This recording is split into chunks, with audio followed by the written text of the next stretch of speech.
तो दोस्तों बांग्लादेश में तख्ता पलट हो गया है। बांग्लादेश में लंबे समय से सत्ता में काबिज शेख हसीना को छात्रों के हिंसक विरोध प्रदर्शन के बाद सोमवार 5 अगस्त 2024 को देश छोड़कर भागना पड़ा। शेख हसीना बांग्लादेश छोड़कर गाजियाबाद के हिंडन एयरपोर्ट पर पहुंच गई हैं।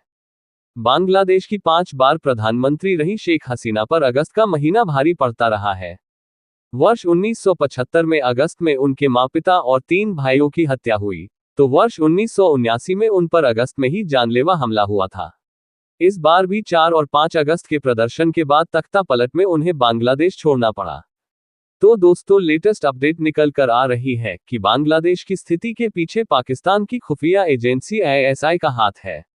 आइए जानते हैं पूरी अपडेट क्या है। दोस्तों बांग्लादेश में रिजर्वेशन सिस्टम के तहत बांग्लादेश में 1971 में आज़ादी की लड़ाई लड़ने वाले फ्रीडम फाइटर के परिवारों के लिए कुल 56% रिजर्वेशन फर्स्ट और सेकंड क्लास नौकरियों में मिलता है। इस सिस्टम को भेदभाव वाला और राजनीतिक फायदे के लिए इस्तेमाल होने वाला बताया जाता रहा है। आरोप यह है कि रिजर्वेशन के इस नियम का बेनिफिट शेख हसीना की पार्टी आवामी लीग के लोगों को मिल रहा था।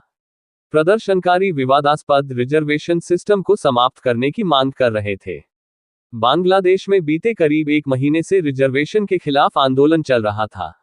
इस मूवमेंट के खिलाफ शेख हसीना सरकार ने सख्ती की तो यह उन्हें ही सत्ता से हटाने के आंदोलन में तब्दील हो गया, जिसमें इन तीनों छात्र नेताओं की भी अहम भूमिका है। नाहिद इस्लाम, आसिफ महमूद और अबू बकर मजूमदार तीनों ही छात्र ढाका यूनिवर्सिटी में पढ़ते हैं और रिजर्वेशन के खिलाफ चलने वाले आंदोलन के लीडर थे। एक खबर के अनुसार तीनों को ही 19 जुलाई को किडनैप कर लिया गया था। इसके बाद उनसे कड़ी पूछताछ की गई और उत्पीड़न भी हुआ। फिर 26 जुलाई को छोड़ दिए गए। इसके बाद आंदोलन को इन लोगों ने फिर से आगे बढ़ाया और करीब 10 दिन के अंदर ही तख्तापलट हो गया। अब कमान सेना के हाथों में है। इन तीनों ही स्टूडेंट लीडर की उम्र 25 साल के आसपास है। अंतरिम सरकार के गठन की प्रक्रिया तेज है, जिसमें इन तीनों छात्र नेताओं की भी अहम भूमिका है। अंत में हालात इतने बिगड़ गए कि 4 अगस्त को शेख हसीना ने PM पद से इस्तीफा दिया और देश छोड़कर ही भाग निकली। फिलहाल वह भारत में है और यहां से ब्रिटेन, फिनलैंड जैसे किसी देश में जाने की फिराक में है।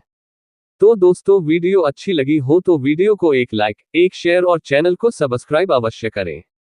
जय हिंद।